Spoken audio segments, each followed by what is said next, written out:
hindi naman natin kayang talaga magpaka-perfecto bilang tao kasi tingin mo na laging ikaw lang yung tama, mahirap yon. Ang pananahimik, depende rin yan sa sitwasyon. Alam mo na nga ikaw yung mali, talagang ipupush mo pa. Iba kasi ang pagbibigay ng payo at pagdidikta. Once na nakikita mo sa tao na mayroong pagbabago, talaga maniniwala ka. Simulan ng magkulitan kasama si Louie TV. Good morning mga kapanalig. Yan, ang oras natin ngayon ay 5:47 na ng umaga at pasikat na ang araw. Kanina nasubok na naman yung aking pasyensya at tatag, no? Dahil nagising ako ng 4:30 na madaling araw at sinimulan ko na yung vlog ko mga kapanalig, no? Pero ang nangyari, nakurap yung memory ng aking GoPro. So nabura yung mga pinagdadaldal ko, nangyari nabura yung vlog na ginawa ko. Umabot siya ng 30 minutes, ang dami ko na share, ang dami ko na kwento about sa buhay ko, ang dami ko na kwento sa mga bagay-bagay na nangyari sa buhay ko, sa mga bagay na nasa paligid ko.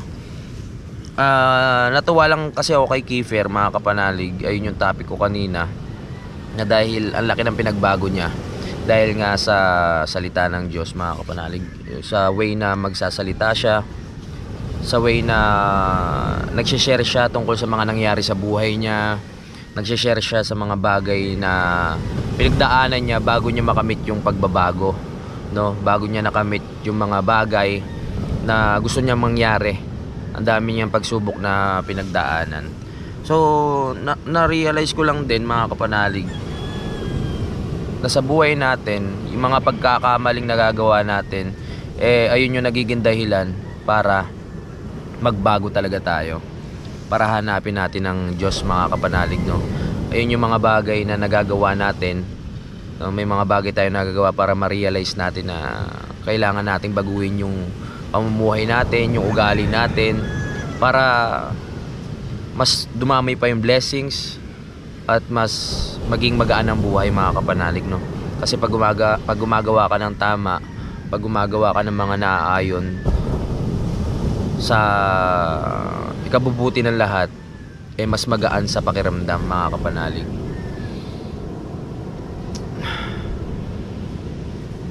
Hindi ko alam kung paano ko itutuloy yung mga nakwento ko kanina, dahil nagalo-halo na nga yung yung iniisip ko mga kapanalig.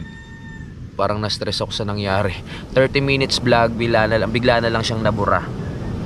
Ang dami ko talagang na-share. So tuloy tayo sa topic natin.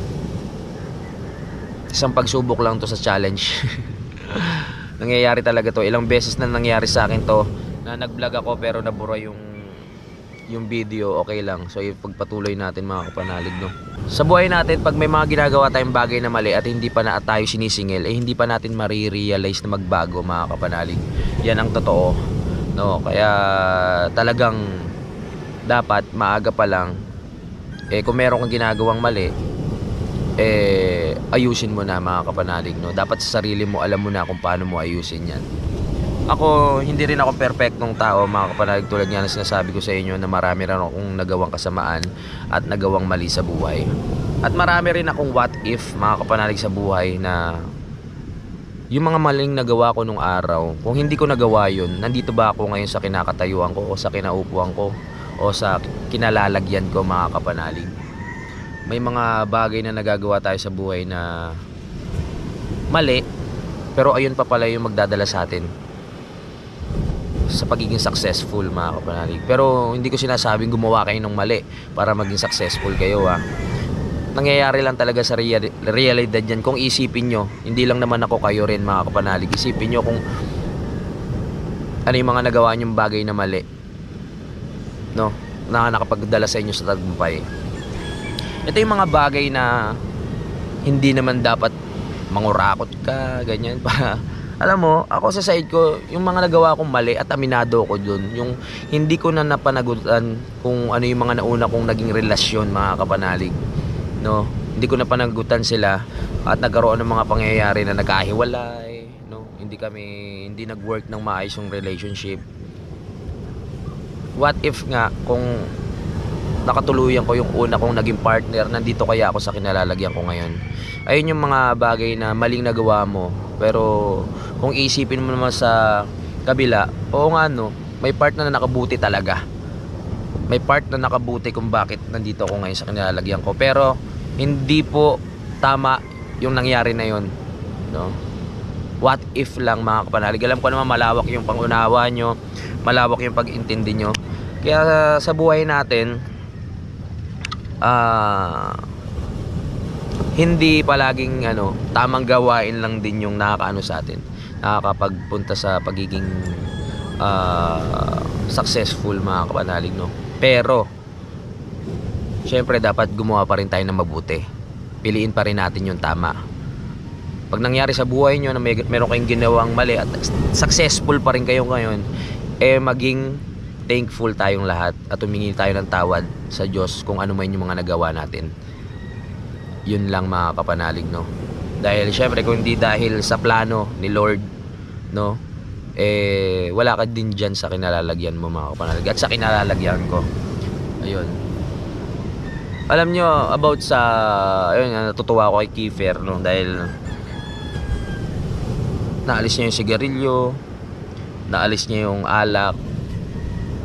Nakakatuwa talaga.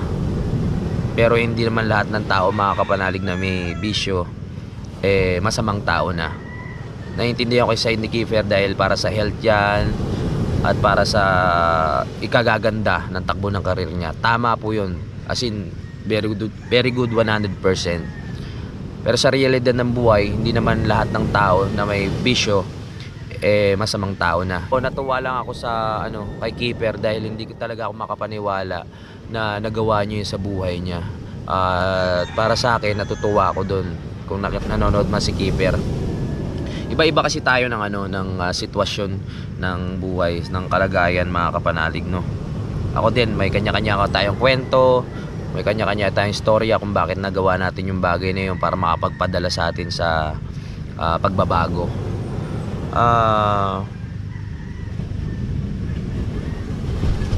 Malaking bagay din talaga yung yung paniniwala sa Diyos, mga kapanalig. Nakakagaang ng buhay pag sinunod mo yung salita ng Diyos, magiging maganda yung takbo ng buhay, magiging magaan. Pero hindi ko naman sinasabing maging perpekto tayo palagi, mga kapanalig, no. Hindi naman natin kayang talaga magpaka-perpekto bilang tao kasi may utak tayo, may nararamdaman tayo, no? Hindi natin maiwasan minsan na makapagkomento sa ibang tao ng masama, makapag-isip ng masama. Ang mahalaga, mas nangingibabaw pa rin yung kabutihan, mga kapanalig. Ang mahalaga kasi sa tao ay yung respeto, mga kapanalig, sa bawat isa. Katulad kay Idol Japper Sniper at kay Kiefer, kahit magkakasabay kami niyan na lumago sa social media, talagang yung respeto ko sa kanila nandoon. Si Idol Japper Sniper, mas nauna sa akin yan, I mean mas kilala. At si Kiefer, mas kilala rin sa akin yan. Pares 1 million views yan eh. Hindi nawawala yung respeto ko, mga kapanalig, kahit magkakasabay lang kami. Kung mapapansin nyo, kung nanonood ka man ngayong Kief, na kung mapapansin mo na medyo ilag ako pag nag-uusap kayo na Idol Japper Sniper sa vlog, binibigyan ko kasi kayo ng time para magkausap kasi hindi naman kayo madalas magkasama. Kumbaga, syempre bilang kilala na sa social media itong dalawang kaibigan ko, si Kiefer at si Idol, hinahayaan ko silang mag-usap ng maayos. Hindi ako nakikisawsaw, hindi ako nakikiepal, diba? Kung mapapansin nyo sa vlog, talagang hinahayaan ko lang magsalita si Idol tsaka si Kiefer. Kung may pagkakataon na meron akong ipupukol ng jokes, sumisingit ako. Pero hindi ko talaga inaagaw yung eksena kasi nandun yung respeto. Yan si Kiefer, 1 million, 1 million subscriber at maraming followers sa Facebook, mga kapanalig, no. Nakakatuwa lang din na nagkaroon ako ng mga kaibigan na ganyan, na sikat, no. At hindi ko kinaiinggitan yun. Ginagawa ko nga silang inspirasyon, mga kapanalig, no. Gusto ko lang talagang respetuhan sa isa't isa Kasi sa respeto na yan, talagang magiging maganda ang samahan nyo mga kapanalig, no? Magiging maganda ang takbo ng pagkakaibigan. Yun lang talaga ang sekreto doon. Kasi kung hindi ka marunong rumispeto sa kapwa mo mga kapanalig, tingin mo na laging ikaw lang yung tama, mahirap yun. Dahil magiging limitado lang yung magiging mga kaibigan mo, limitado lang yung mga kasama mo sa buhay, limitado lang yung mga taong nakapaligid sa iyo, 'di ba? Yung mga taong nakapaligid sa iyo, kung makakasama mo pa yan, iba rin ang iniisip sa iyo niyan mga kapanalig. No? Kaya dapat sa natin, marunong tayo tumanggap ng mga pagkakamali, marunong tayo tumanggap ng mga bagay na alam naman nating mali. Dapat marunong tayong magpakumbaba. Dahil kung mataas ang pride, kahit alam mo nang meron kang ginawang mali, hindi maganda yan, no? Tsaka ang pagiging mabuti mga kapanalig ay nakakasama pag palagi, no? Ang pagiging mabuti ay nakakasama pag nagpapaabuso ka. Ang pagiging mabuti ay hindi maganda pag alam mo nang mali, hindi ka pa rin nagsasalita, no? Dahil mahirap kasi yan kumbaga sasabihin mo sa sarili mo na ang buti mo kasi hindi ka kumikibo, na hindi ka nagsasalita sa lahat ng naririnig mo, hindi ka nagbibigay ng komento sa lahat ng nakikita mo kahit ginagawan ka na ng mali.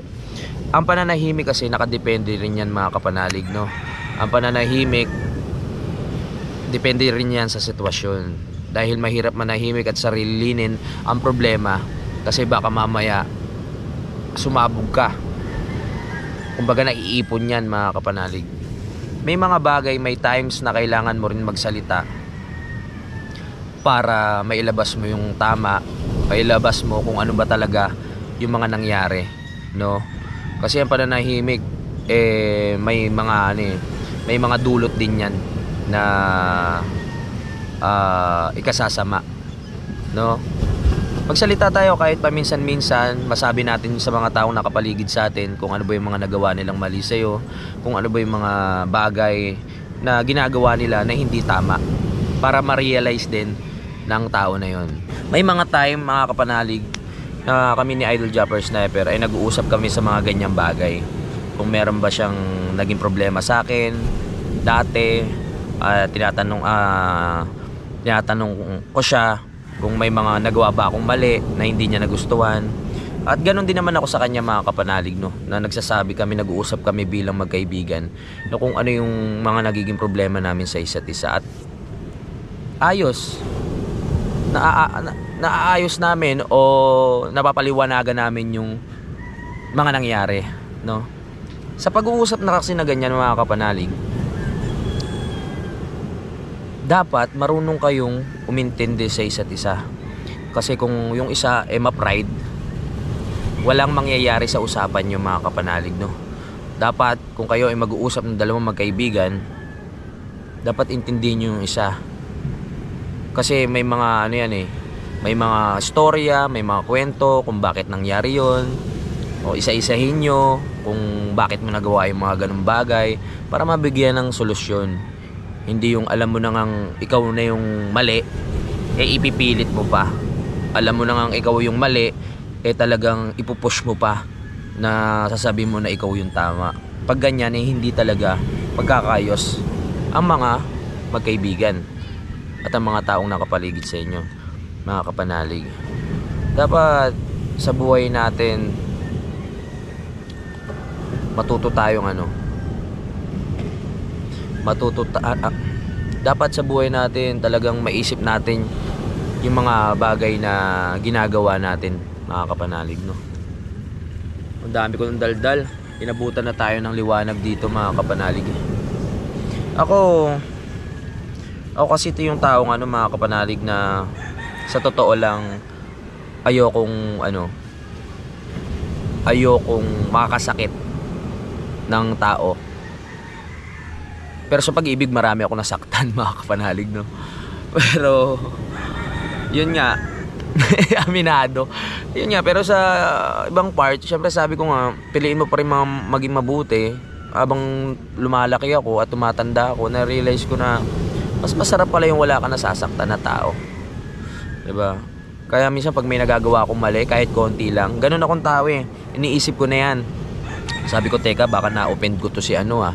Teka, baka mamaya iba yung isipin niya sa sinabi ko. Teka, baka mamaya sumama yung loob niya sa ginawa ko. Hindi ako makapakali, makakapanalig pag ganun. No, kunyari meron akong nasabi na konti, na feeling ko masasaktan siya, hindi na ako mapakali. Ang niisip ko na yun na matagal. Ganun akong tao, makakapanalig eh. Syempre, ang hirap kasi ng meron kang nasasaktan talaga na tao. Ang sarap kasing mabuhay sa mundo na merong pagkakaintindihan, mga kapanalig. Sa totoo lang, no? Kasi kung walang pagkakaintindihan, kagulo talaga. Kaya dapat marunong tayong umintindi. Ang hirap kasi minsan sa mga kaibigan natin, hindi naman palaging ikaw laging intindihin nila. 'Di ba? Dapat isipin mo rin sa sarili mo, baka mamaya may nagagawa kang mali. No, na dapat intindihin mo rin yung iba mong kaibigan. Dapat parehas kayong marunong umintindi. 'Di ba? Sa mga bagay na ganyan, pag may nakikita na tayong mga mali sa kaibigan natin o mga sa nakapaligid sa atin, dapat marunong tayong magpayo sa kanila. Marunong tayong pagsabihan yung mga bagay na maling nagawa natin. Kasi minsan natatakot tayong mag-open up, 'di ba, sa mga kaibigan natin. Kasi ayaw nyo silang ma-offend o ayaw nyo yung lumaki pa yung gulo, kaya hindi nyo sinasabi. Pero tulad nga ng sabi ko kanina, ang pananahimik ay nagdudulot rin ng masama yan.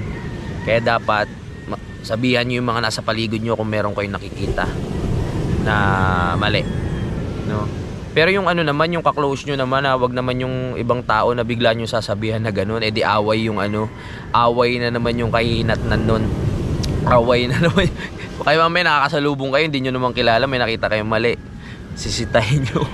Wag. Sa mga part na sa mga taong nakapaligid lang sa inyo na alam nyong malalapit, no, para masaya ang buhay, pag-iintindihan, diba? Payuhan nyo sila kung ano mga dapat gawin, pero wag nyo diktahan. May sariling utak na yan. Kasi kahit diktahan nyo yung utak ng mga taong sarado ang pag-iisip sa mga bagay-bagay, kahit diktahan nyo yan kung anong gawin nila, hindi talaga yan magbabago o makikinig. Di ba, ate? Oo. Totoo lang. Naglilinis sila dito, inabot na. Dapat yun, oo. Kasi pwede tayong magbigay ng payo sa mga tao, pero hindi na natin sila pwedeng diktahan kung ano yung gagawin nila. Iba kasi ang pagbibigay ng payo at pagdidikta, no? Hindi natin sila pwedeng pilitin na gawin yung gawin nila eh. Ang mahalaga, malaman lang nila kung ano yung nakikita natin sa kanila. Pero kung hindi pa rin nila maintindihan, nasa sa kanila na yon. Nasa sa kanila na kung tatanggapin nila, nasa sa kanila na kung babaguhin nila yung sarili nila, nasa sa kanila na kung meron silang pagbabago na gagawin sa mga susunod na araw. Okay lang, si ate naglilinis na dito sa paligid. Nice one, no? Yan. Kaya malinis dito sa paligid eh. Hindi talaga kasi maiiwasan dahil nga sa may mga duming galing din sa ibang probinsya na tinatangay ng alon. Kaya napupunta rin dito, tumatas kasi ng tubig. Pero nagtutulong-tulungan naman ng mga taga-Bukana na maisa-isa yan. Katulad nga nung bagyong Christine, di ba ate? Ang daming kahoy pero nalinis nyo. Ayan, tulong-tulong sila dito. Ayan, para mapanatili, dayuhin din talaga ito ng mga turista. Hindi talaga may iwasan yung basura na yan, lalo na pag may bagyo, diba? Hindi naman natin makakontrol yung ibang lugar kasi syempre may mga talagang mga basurang, may mga nagtatapon din dyan. Alam naman natin ang dagat hindi natin control yan. Pag ang basura lumapag dyan, malamang rekta yan sa mga mga bundok, no? Mga kahoy-kahoy, ganyan. Minsan kasi sa atin na rin problema mga kapanalig, pag nagtatapon tayo sa dagat, basta wag tayo magtatapon sa dagat, wala rin basura sa paligid pag ano. Lalo na dito sa part ng Bukana, masarap talaga pag malinis, ang sarap tumambay, kaya nagtutulong-tulong sila dito na maglinis. Ayan, ginigilid na nila yung mga basura. Ang dami ko na nakwento, pero mas marami akong nakwento kanina mga kapanalig na na nagulat din talaga ako sa sarili ko na nasabi ko yun kasi ang fresh ng utak ko kaninang umaga. Ang gising ko talaga 4:30 ng madaling araw. Ang dami ko na share about sa Diyos, yung mga plano sa atin sa buhay. Sabi ko nga, ang Diyos may mga plano yan sa bawat tao, no? Minsan nga pinaplano natin para sa buhay natin na hindi natin nakukuha, 'di ba? Baka mamaya hindi plano sa atin ng Diyos yun. Kaya dapat sabi ko nga, may plan A, may plan B. Kung ipipilit kasi natin talaga yung kagustuhan natin, kung hindi talaga uubra, doon tayo sa plan B, baka doon pa tayo maging successful. Kung ayaw sa plan B, doon ka sa plan C. Pero tama naman, yung sabi nga ng tao na kung gusto mo, gawin mo, pagsumikapan mo. Pero kung kahit anong pagsisikap mo, kahit anong paghihirap mo, dugot pawis, hindi pa rin ang binibigay sa'yo, baka hindi ka para dyan. Gumawa ka ng ibang way, gumawa ka ng ibang paraan para mas maging successful ka pa sa buhay, 'di ba? Mas marating mo yung mga gusto mo. Sa buhay naman natin may mga taong masaya na sa simpleng mga nakukuha nila. Basta nakakaraos lang, basta napapakain lang yung pamilya, basta sama-sama, okay na sila doon. May mga tao naman na gusto talagang umunlad, na talaga mabili yung mga gusto nila, no? May pagkakaiba tayo ng mga ugali, may pagkakaiba tayo ng mga gusto sa buhay. Yung iba masaya na nakatira sa probinsya, na nagtatanim-tanim, na nakakapag-harvest sila ng mga gulay doon at nailuluto nila sa kusina nila, na nakakaraos na sila sa pagkain. Masaya na sila sa part na yon mga kapanalig.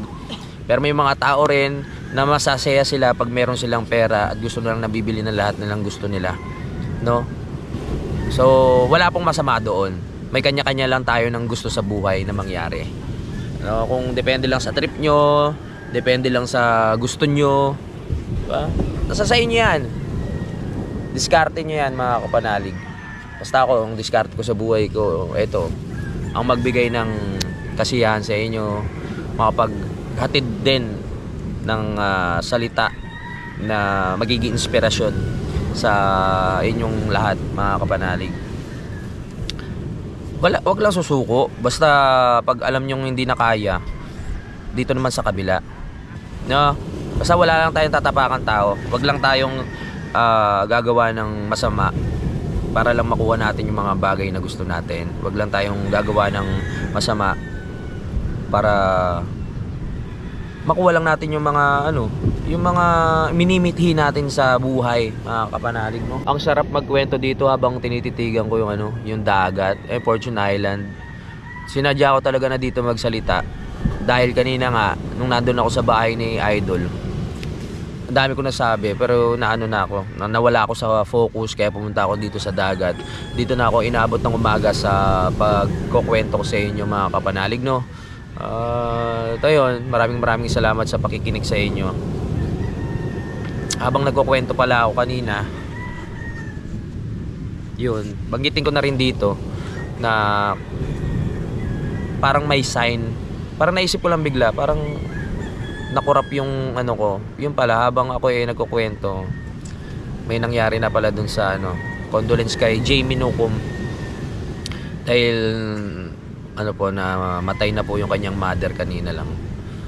So tingin ko habang nagsasalita ako kanina biglang namatay yung camera, baka yun nga na nga yun. So mamaya may plano kami pumunta ni Idol Jumper Sniper sa Cavite, pero hindi ko pa alam mangyayari kasi nga may nangyari na ganyan na merong namatay. So hindi ko alam kung at yun, hindi ko alam kung anong plano. Basta pag may plano si Idol, sumasama kami para makasuporta din sa kanyang vlog. Nakakalungkot lang. Ayun, nabot na tayong umaga. Ang oras natin ngayon ay 6:17 na po ng umaga. Maraming salamat sa pakikinig nyo sa akin. Ang hinayang talaga ako doon sa video, biglang namatay. Ang dami kong nasabi doon na makabuluhan. Ang dami kong nasabi doon na magbibigay din ng aral sa bawat isa. Alam nyo yung mga sinabi ko yun, yung mga sinabi ko doon sa vlog ko na yun, hindi lang aral para sa mga nanonood eh. Parang aral din para sa sarili ko, yung mga parang may sumanib sa utak ko ng mga panahon na yun ng paggising ko na nasabi ko lahat yun. Tapos biglang namatay yung camera. Doon din pumapasok yung pagtanggap talaga, sabi ko kanina. Susubukan talaga yung pasyensya mo eh. Susubukan kung matatag ka ba talaga. Biro mo 30 minutes biglang mabubura. So sabi ko kanina, wag, okay lang yan. Pag nawala ka sa focus, wala ka na magagawa na magandang vlog. Wala ka nang magagawa buong araw kundi mababatrip ka na lang. Ayan, payo ko din sa inyo.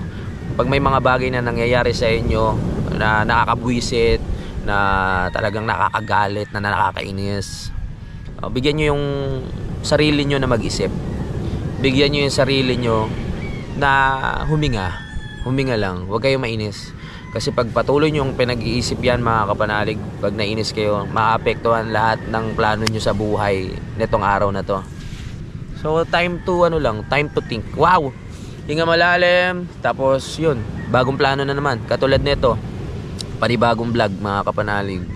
Panibagong inuulit ko lang yung mga sinabi ko kanina, pero hindi na sobrang detalyado katulad kanina na 30 minutes magte 30 minutes na dire-diretso yung pinagsasabi ko. Sa tingin ko yung mga sinabi ni Keeper sa akin tumama din eh. Dalang syempre mas maganda talaga na susundin natin yung salita ng Diyos mga kapanalig, at gagawin nating sentro, no? Gagawin nating gabay, gagawin nating guide. Ako naman may takot ako sa Diyos mga kapanalig. Talagang meron akong paniniwala sa Diyos. Pag meron akong ginagawang bagay na mali, talaga sabi ko, Lord, sorry.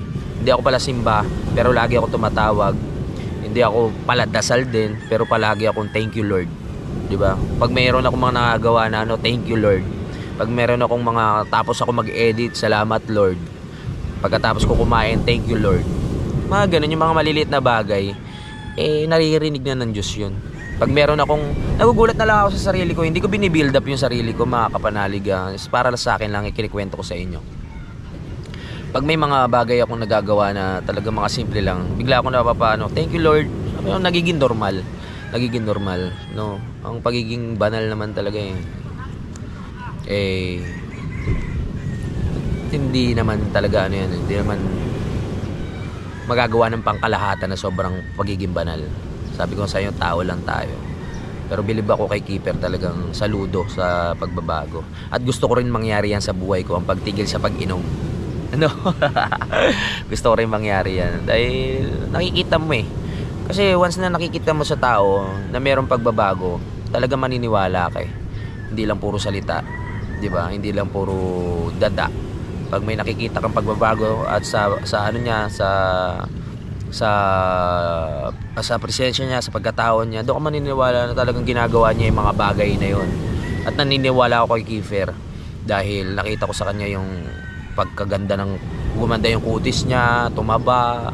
Kumbaga, yun, talagang inalis niya lahat ng bisyo, inom, alak, ganyan. Tapos magiging maganda yung takbo talaga ng pamilya niya dahil doon. Dami ko ng daldal. So yun, punta muna tayo mga kapanalig doon kila Idol at magpapasa lang ako ng video. Salamat sa pakikinig. Okay na ulit yung mood ko. Alam niyo, habang nagkukwento ako dito kanina, hindi ko na alam kung ano yung sasabihin ko. Parang ang dami ko pa nga nasabi doon na hindi ko na nasabi ngayon Pero bawi tayo sa mga susunod. Sana meron kayo natutunan sa mga pinagdadaldal ko dito. So magmahalan lang, intindihin ang mga bagay-bagay. Dito na tayo si Kuya Michael. Si Papa ano pa, good morning. Oo, sige. Ayun, suko. Ay, Hindi araw yun. oo. Kaya pala nga suko yung nagkakatakot. Yung condolence ulit sa kay Jamie. Tama, nanay niya yung di ba? Condolence ulit. Naglilinis na yung yung mga taga-Bukana, naglilinis na sila. Yan, inaalis na nila yung mga kalat tapos itinatabi doon. Scholarship, yung scholarship. Kaya tayo Sino? Sila ang ilaw. Ah, naka-scholar ba ano si Angelo? Papa, very good ah. Diyan ka muna Kuya Michael ah. Papa, diyan ka muna papa. Ganda ng langit ngayon. Oo. Ganda ng langit oh. Masaya na rin ako sa kabila ng pag-abura ng video ko. Doon ko nalaman talaga na ano. Kaya kong ano, kontrolin yung inis. Ano yan? ML? Kanina parang ano eh. Kasi pag hindi mo na-control yung inis mo, makakapanalig dyan ka na ano eh. Parang magsisimula dyan yung galit. Sira na talaga yung araw mo. Yan, balik na tayo dito kay Idol. Let's go. Sarap maglakad-lakad. Mamaya maglalakad-lakad tayo dun sa tabing dagat. Ito lang kagandahan talaga sa ano, pag malapit ka sa dagat, nakaka-relax. Sa gubat naman, yung tunog ng mga kuliglig at halaman. Pero dito sa dagat, syempre yung tunog ng tubig na pumapalo dun sa lupa. Diba? Let's go. Wala pa ata akong kasama dito kasi pumunta doon. Dol. Ano masasabi mo sa ano? Sa way ng ano ni Kuiper ngayon, sa pakikipag-usap, pakikitungo sa tao? Anong masasabi mo ngayon sa kaibigan natin? Di ba temporary na naman yung ngipin niya? Para siyang kambing. Temporary pa nga lang yun. Hindi pa yun yung tunay na ano. Hindi pa. Ginagawa pa lang. Gagawa pa lang. Implant na kasi yung gagawin sa kanya eh. Oo, implant pa lang. Oo. Dapat yun ano. Ang hirap pa no? Ang hirap. Hindi ako makapagmura, hindi ako yun ang hirap. okray kasi siyempre ano na si Kipir banal na eh. Oo nga. Parang ang gano'n, seryoso yun kasi kami maloko kami magsalita, maloko kami, mapalabiro kami. Parang minsan nagiging awkward sa part na gano'n kasi alam natin na ano na siya eh. Oo, parang hindi natin siya mabiro ng sobrang tindi. Ano na eh, parang nasa ano na ang spirit of God. Oo. Parang nasa kanyang katawan. Oo, katawan. Tapos bibiro tayo na bibiro tayong ganun. Oh, pero siya pa rin naman yun si sabi Keeper. naman siya pa rin. Ako pa rin to kuya, ako pa rin to. Pero yung ngipin niya hindi siya kanya. Yung ngipin niya hindi pa sa kanya yun. Isasalin niya pa sa dentist yun kasi yung sa kanya ginagawa pa lang. Ganun ang ginawa sa akin yun. Nagpa-jacket ako, di ba? Parang grinder ang ninipis dito. Oo. Tapos dalawang linggo yata ako noon na ganun ang ngipin ko kasi ginagawa pa yung parang pating nun eh. Parang pag nakakagat ka masakit eh. Di ba? Ako na to, parang pating talaga yung ano ko noon. Pag gumano ka, talaga hiwa-hiwalay. Oo, hiwa-hiwalay talaga. Ngayon naman si Keeper, parang pakambing. Pakambing. Yung temporary yung ngipin niya, laki. Oo nga. Pero hindi yun ang tunay na ngipin na ikakabit sa kanya. Oo. Nilagyan lang muna siya ng temporary. Oo. So, Keeper, sa sunod, magsipilyo ka na ha. Hindi nakabungal. Hindi nakabungal ano? Kapustiso na. hindi ayaw niya na maging bungal na eh. Ayaw na. Kumbaga, napagod na rin siya siguro sa pagiging bungal. Kasi ano yun eh, ang pagiging bungal, asset niya na yun eh. Di ba? Kasi komedyante siya, pero syempre, hindi natin madidikta nga sa tao at kasi may sariling desisyon yan. Yun ang gusto niya. Kung alam niya magiging komportable nga siya at maging confident makipag-usap sa tao, bakit natin pipigilan? Di ba? Kakaiba ganda. Oo, kakaiba ngayon. Nung nandito kasi sila, pagkakain, nagdadasal talaga siya. Nagdadasal talagang ano yung puro basta laging may hindi nawawala ang pangalan ng salita ng Diyos. Yung nasiraan nga sila ng sasakyan eh. Inaano niya pa rin na ang Diyos pa rin ang gumawa ng paraan para ginawang grabing impact sa kanya. Ginawang kasangkapan si Idol para maayos yung yung tawag dito, yung sasakyan ng Diyos. Oo. Kaya ayun. Bait na ni Keeper no. Pwede ba murahin natin yun? Nagawa kami ng video doon sa sa Gabangka kahapon. In-upload niya na eh. Oo. Lang short video lang sa pang Facebook lang. Sabi sa akin, kuya, wag ka mumura ha. Ayaw niya na talaga. Hindi, nakilala ko rin yung si Keeper na gano'n na maloko din talaga. Hindi natin madidikta ng Salamat kay Idol sa kanyang komento. Keep, pag yung postisyo mo, Balibagong vlog na ba yan? Hindi, duduktong ko lang. Ang dami ko rin kasi kinat na umabot lang ng 30 minutes din. Ayun. Dinadagdag ko lang to Para yung seryoso nating usapan eh hindi naman masyadong seryoso, merong pagkakabiruan. Yun. Para tumawa naman kayo. Sabi ko nga hindi naman natin mapapagpatuloy sa vlog natin yung laging pagpapatawa. Kasi may mga panahon na seryoso din tayo, di ba, Dol? No, sa tingin nyo dapat pag manonood kayo lagi kayong tatawa. Syempre may mga times na may mga nararamdaman din kami sa likod ng camera na hindi namin kaya magpatawa, may mga wala rin kami sa mood, pero binibigay namin yung best namin sa inyo para mapasaya kayo, mga kapanalig. Kaya maraming salamat sa pag-intindi. Sa kabila ng kasi pagpapatawa namin, mga kapanalig, may mga nakaraan di kami ganun. Lumaki ka, walang magulang. Hindi, totoo. Yun yung mga komedyante. Patawa-tawa lang yan, pero may mga problema din sa buhay ng pinagdadaanan. Tuwan-tuwa nga siya nung pag-uwi niya, tumawag pa sa akin nung in-stock na niya yung page nung about dun sa yung top 100 vloggers ba yun? Oo. Kasi hindi ako naniniwala doon nakasama yung pangalan ko dahil hindi nag-active yung Facebook ko. Oo. Yun pala, 2024, nakasama kami ni Keeper doon eh. Tuwan-tuwa siya. Kaya malakas pa rin tayo. Oo. Tsaka katuwa kasi yung na-appreciate niya talaga yung pag-appreciate ni Keeper sa talagang talaga, Tsaka si Keeper, ang galing ni Keeper kasi kahit na hindi pa siya nagmakadiyos. Kahit noon pa, never talaga siyang, alam mo yung patikikitungo niya sa mga tao na, di ba siya, magalang din talaga. Nag 1 million subscribers siya.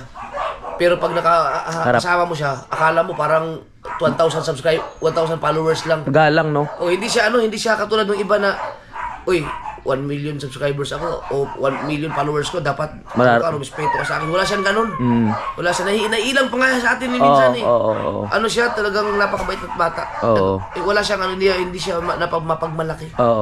Ano nga sabi ko nga, pag nag-uusap kayo, medyo luwalayo-layo ako. Hindi ako nakikano kasi syempre 1 million followers ka na, tapos parang binibigyan ko kayo ng time mag-usap kasi hindi naman kayo madalas magkita eh. Kaya hindi ako nakikiepal sa vlog niya o sa vlog pag binibigyan ko sila ng ng time. Yun lang, basta yung postiso. Thank you, Dala. Alright, so ayun na nga, at nandito na si Michelle. Ay, nalaga ba si Baby Jeje? Yes. Baby Jeje. Good morning. Laki na anak natin, no? Ha? Ang laki na nga eh. Padidehin mo ng maayos yan. Saan tayo pupunta? Kung ayaw mo, ako ang Saan tayo pupunta? ako ang didedi. Joke lang. At ngayong umaga na ito, ayan. At ang ngayong umaga na ito, si Mama Rhea. Ang sexy pa rin. Kamusta ang ang rampa kagabi, ma? Ayos naman. Ayos. So, yun mga kapanalig, ang dami ko ng kwento sa inyo. At alam ko na naman na sanay na kayo sa mga daldal ko dito. Malaking tulong din talaga to sa aking vlog na to para mahasa yung yung pagsasalita ko, mga kapanalig. Sa totoo lang, sa vlog lang talaga ako sobrang daldal at nakakapagpayo. Pero pag nasa personal na, kunyari, may kaharap ako mga ibang tao o matataas na tao, hindi ko na kayang sabihin tong mga ganito, mga kapanalig. Kasi feeling ko wala akong karapatan magsalita sa kanila, lalo na pag matataas yung kaharap kong tao. Kasi syempre, iba na yung narating ng mga yan eh. Kumbaga, parang feeling ko mas marami akong matututunan sa kanila kaysa sa akin. Kumbaga, kaysa pag ako yung nagsalita, baka hindi sila makinig. Kasi alam ko naman na nag-guess nyo na ako dun sa sinasabi ko. Malamig ang umaga natin ngayon, mga kapanalig, dahil hindi pa sumisikat ang araw. Pero mamaya-maya yan, pag mga tungtong ng mga alas 8, alas 7, nandiyan na. Magpaparaw tayo mamaya para mapalitan yung natin, yung bad trip natin ng positive na pag-iisip, mga kapanalig. Dahil meron pa tayong kailangan gawin na 4 na vlog ngayong araw na ito. Kasi isa pa lang to eh. So meron pa tayong 4. So paano natin gagawin ngayon yung 4 na vlog na yan? Hindi ko pa din alam. Basta pag nandito na ako naglalakad-lakad, doon na pumapasok yung mga idea. O kahit ang content natin ay daldala lang naman, nakikinig kayo eh. Kaya hindi ko na mabilang ko ilang pasasalamat na yung nabanggit ko sa inyo, pero karapat dapat talaga kayong pasalamatan dahil sa suporta nyo sa akin at nakakataba ng puso yun, mga kapanalig, no?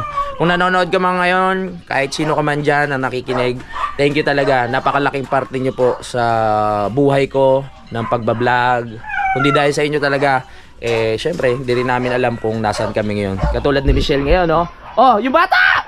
Siya yung bata! Oh, si Ate Sally naman. Oh.